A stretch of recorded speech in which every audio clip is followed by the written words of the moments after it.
और नाग माता देवी कद्रू के समक्ष अमृत कलश प्रस्तुत किया और सदैव के लिए अपनी माता को उनके दास्तां से मुक्त करा दिया।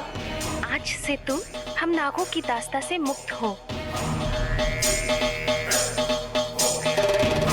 पुत्र।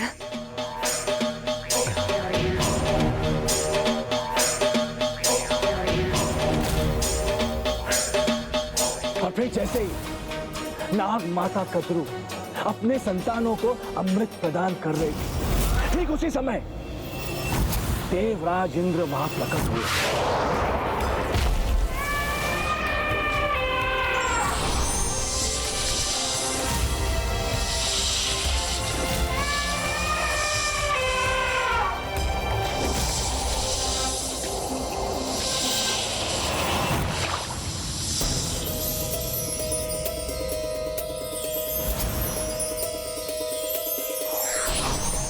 इन छलकी हुई बूंदों का जितना लाभ उठा सकते हो उठा लो। अमृत की बूंदों को पीने के लिए जब नाग संघर्ष करने लगे तो खड़क के समान तीक्ष्ण धार से युक्त उन घासों के कारण ही उनकी जीवा दो भागों में विभक्त हो गई। इसीलिए नाग देवराज इंद्र और अन्य देवताओं को अपने दो भागों में विभक्त जीवा के लिए दोषी मानते हैं। और मुझे ज्ञात है वो दुष्ट मायासुर नागों की उसी सुप्त घृणा को जागृत करने का प्रयास करेगा। और जब किसी के मन में द्वेष की ऐसी भावना जागृत होती है तब उसका हृदय, उसकी बुद्धि दोनों विषाक्त हो जाती है। और अमृत के उन कुछ बूंदों से दुर्वा धूप तो पवित्र हो गई, किंतु आप सभी को अमृत प्राप्त नहीं हुआ। यदि कुछ प्राप्त हुआ तो वो था मात्र आपके जीवा का विभक्त होना। अपनी मात्र भक्ति का कितना अनुचित फल प्राप्त हुआ आपको। आपकी विभक्त जीवा। अमृत मंथन में आपके परिश्रम का क्या फल प्राप्त हुआ आपको। आपका विषैला शरीर। और इन सबके लिए उत्तरदायी कौन है? वो दुष्ट देवता।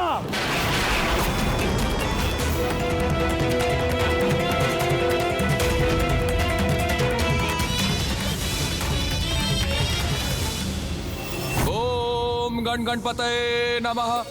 ओम गण गणपतये नमः। ओम। उचित ही तो कह रहा है वो असुर। देवताओं ने हमसे इतना बड़ा छल किया और फिर भी हम सदा देवताओं का ही साथ देते हैं।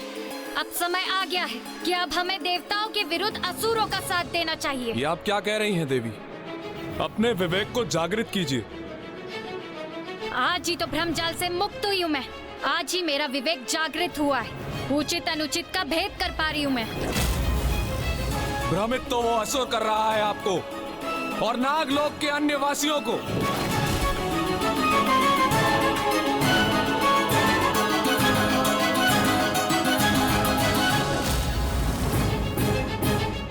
भ्रमित कर रहा है ये असुर हम सबको। इसका कथन सत्यता से रिक्त है। हमारे इतिहास को अपने लाभ के लिए तोड़ मरोड़ कर बोल रहा है ये। सागर मंथन के समय हमें अमृत नहीं विष दिया गया था, क्योंकि नागों के पास अन्य जीवों की तरह भूख प्यास मिटाने के लिए हाथ पैर नहीं होते। इसलिए हम स्वयं को विष से सुरक्षित रखते हैं। और छल नाग माता के साथ नहीं, अपितु उनके द्वारा विंता माता के साथ हुआ था। महादेव ने मात्र एक आभूषण समझकर नहीं, अपितु सम्मान देने के लिए हमें कंठ पर स्थान दिया है।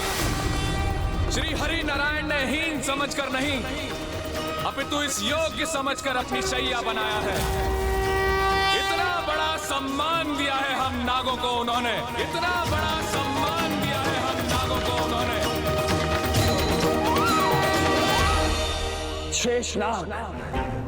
शेषनाग तो स्वयं भ्रम में है।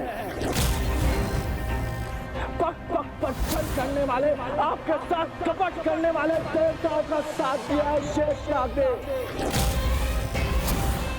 आप सर्वशक्तिशाली नागों को तो हमारे साथ होना चाहिए, मायासुर के साथ, जो आपको शक्ति और महानता के पथ पर लेकर जाएगा।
जाओ प्रिय।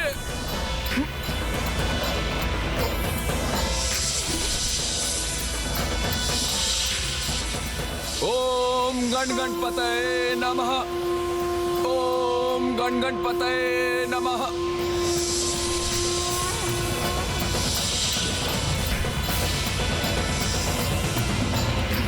रुक जाओ प्रिय, ऐसा अनर्थ मत करो।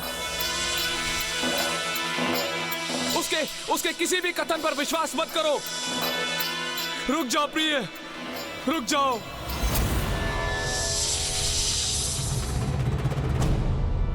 मुझे वचन दीजिए स्वामी, यदि कोई संकट प्रस्तुत हुआ भी तो आप मुझसे पूर्व हमारी संतान की रक्षा करेंगे, भले ही मैं स्वयं आपके विरुद्ध ही क्यों ना जाऊं। मैं वचन देता हूं, यदि ऐसा कुछ हुआ तो मैं सर्वप्रथम अपनी संतान की रक्षा का उपाय करूंगा।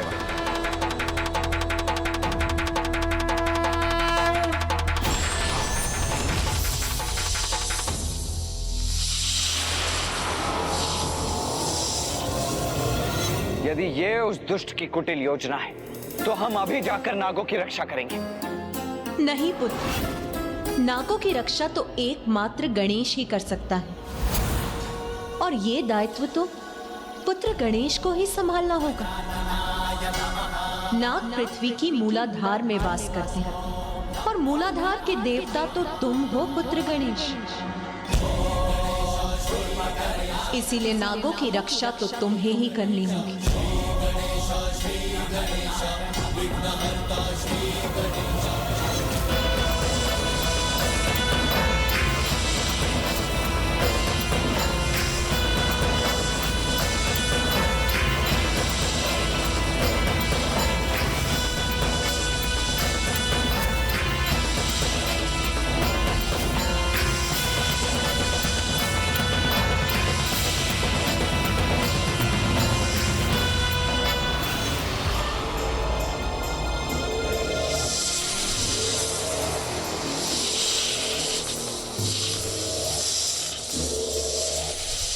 अब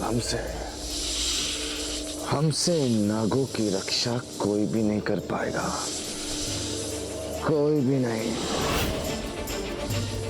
जाओ और जाकर मिट्टी को अपना आहार बनाओ और इस गुफा में बिछकर जड़ हो जाओ। अब हम तुम सभी नागों को हमारी अर्थात मायासुर की गुफा में लेकर जाएंगे, जहां तुम सब मात्र और मात्र हमारी इच्छा अनुसार ही कार्य करोगे।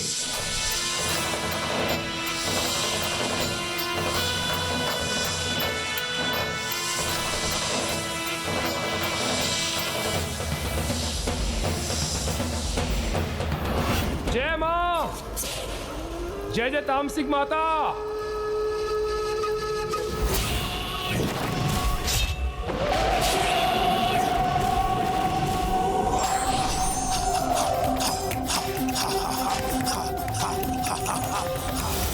निन्यानवे लाख 99 सहस्त्र 94।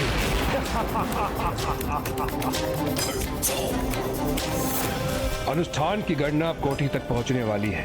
अब तक न कोई बांधा न विघ्न, और इस देवी आदि शक्ति को पराजित करने के लिए 94 करोड़ बार के अनुष्ठान को पूर्ण करके ही रहेगा ये दुर्गमासुर।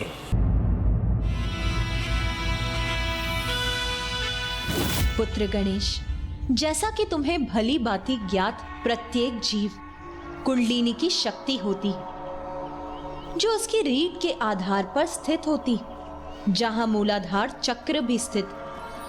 सुप्त कुंडलिनी शक्ति मूलाधार चक्र में मिट्टी खाकर पड़े सुप्त जड़ सर्प के समान स्थित रहती है। किंतु जब ये कुंडलिनी शक्ति जागृत होती है, तब वो मूलाधार चक्र से जीव के शरीर में स्थित सर्वोच्च चक्र, सहस्त्रार चक्र, जो उसके शीश में स्थित होता है, वहां जाकर स्थित हो जाती, और वो इस अवस्था में एक फन फैलाए नाग के समान प्रतीत होती। जागृत कुंडलिनी के परिणाम स्वरूप ज्ञानोदय से परम ज्ञान की अवस्था में पहुंचने की प्रक्रिया मूलाधार चक्र से ही आरंभ होती है, और मूलाधार चक्र में कुंडलिनी शक्ति को जागृत करने वाले एकमात्र तुम ही हो पुत्र गणेश। मोह माया की मिट्टी से उत्पन्न, सत्य के बोध से वंचित सुप्त कुंडलिनी को तुम अथवा तुम्हारा ध्यान ही जागृत कर सकता है। सुप्त कुंडलिनी शक्ति को ज्ञान की ओर अग्रसर, फन फैलाए सर्प के समान गतिशील अवस्था में तुम ही ला सकते हो पुत्र गणेश, क्योंकि मूलाधार चक्र के स्वामी तुम हो।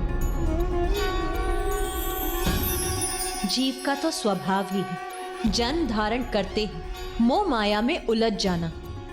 मिथ्या माया की मिट्टी को जब उसका अस्तित्व अपना आहार बनाता है, तब उसका मूलाधार चक्र, उसकी वास्तविक ऊर्जा जड़ हो जाती है।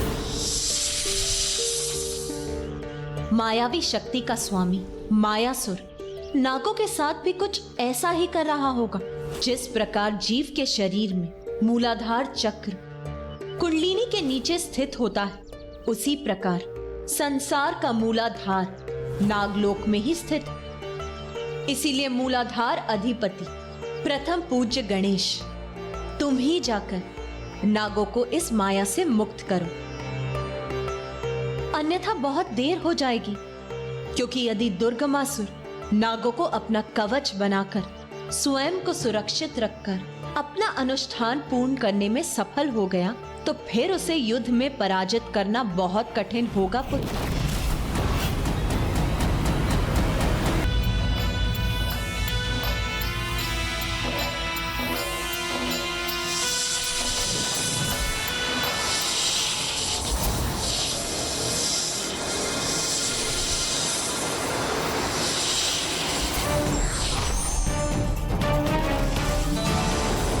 को अपनी भावी संतान को संकट में नहीं डालने दूंगा।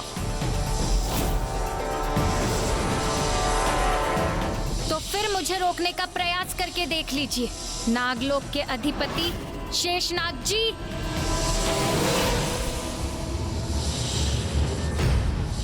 नागलोक के राजा शेषनाग जी अब तक हमारी माया से वशीभूत नहीं हुए, किंतु हम भी देखते हैं कि कब तक शेषनाग अपने आप को हमारे माया के प्रभाव से बचा सकता है।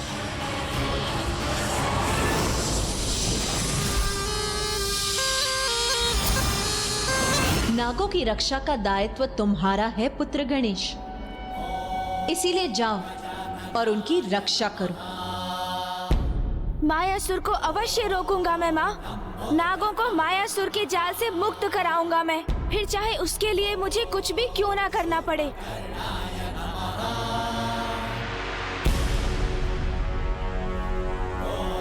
मुझे आशीष दीजिए माँ कि मैं सफलतापूर्वक अपना कर्तव्य निभाकर लौटूं।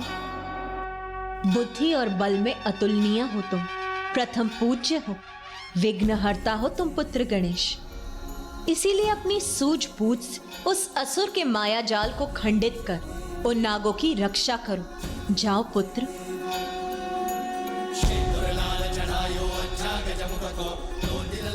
विजय भव पुत्र।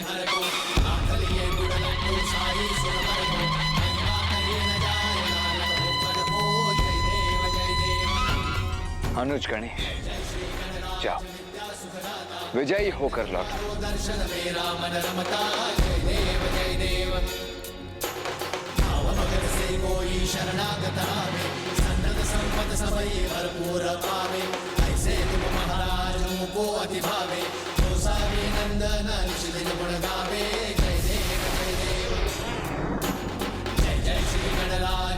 सुखदाता धन्य तुम्हारो दर्शन मेरा मन रमता।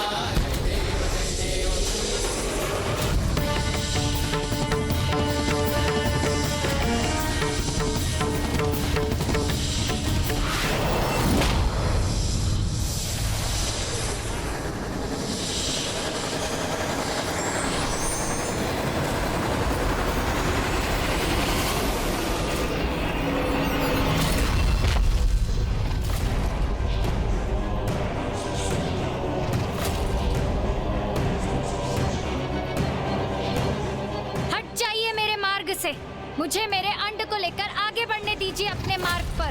सर्वथा अनुचित है आपका मार्ग देवी, उस पर आपको आगे कैसे जाने दूं? मेरे रहते ये कदापि संभव नहीं। तो फिर मेरा सामना करने के लिए तैयार हो जाइए। मेरे मार्ग की बाला बनेंगे आप, इसका बहुत भयंकर परिणाम होगा। फिर आप स्थल पर स्थित हो अथवा आकाश में।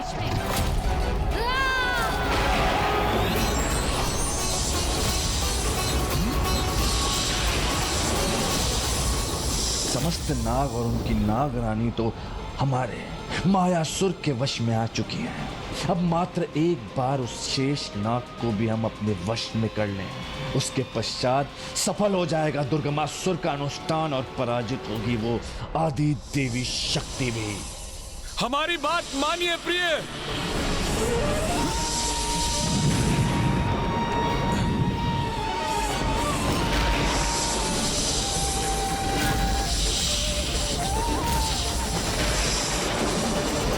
गणेश संसार के समक्ष अपना वो अवतार लेकर प्रकट होगा जो सज्जनों के लिए दया का सागर और दुर्जन पापियों के लिए अत्यंत कठोर और विकराल होगा। एक नवीन अवतार, एक नवीन रूप धारण करेगा गणेश। अति महत्वाकांक्षी व्यक्ति का कार्य जब मित्रता से नहीं बनता तो फिर वो छल का सहारा लेता है ताकि वो दूसरों के मध्य फूट डालकर स्वयं की प्रभुता स्थापित। से युद्ध करने नहीं आया, मैं तो अमृत प्राप्त करने आया हूँ, और स्वयं अपने लिए नहीं अपितु अपनी माता को दास्ता से मुक्त कराने के लिए। इसलिए मेरे मार्ग में बाधा मत बनिए, क्योंकि जो भी माँ की सेवा में बाधा उत्पन्न करेगा उसे उसका भयंकर परिणाम का सामना करना होगा। तो क्या इसके परिणाम स्वरूप महान योद्धा गरुड़ देव और शक्तिशाली देवताओं के मध्य युद्ध भी हुआ? नहीं पुत्र, श्री हरि नारायण तो उनकी क्षमता से अत्यंत प्रभावित हुए और वो वहाँ प्रकट होकर गरुड़ देव को अपने वाहन बनने का प्रस्ताव दिया। प्रणाम प्रभु, मुझे अपना वाहन बनने का प्रस्ताव देने के लिए आपको कोटि कोटि धन्यवाद श्री हरि नारायण। मुझे तो इस दायित्व को निभाने में अत्यंत हर्ष का अनुभव होगा, किंतु अभी मुझे अपनी माता को मुक्त कराना है, जिन्होंने मेरे जन्म के लिए सहस्त्र वर्ष प्रतीक्षा की है। उन्हें उनकी दास्ता से मुक्त कराने हेतु मैंने माँ कद्रू को अमृत देने का वचन दिया है। जब आप स्वयं प्रभु श्री हरि नारायण के वाहन बनने वाले हैं तो हमारा आपसे युद्ध करना व्यर्थ है। इसलिए माता कद्रू तक अमृत पहुंचाने में हम आपके सहायक बनेंगे।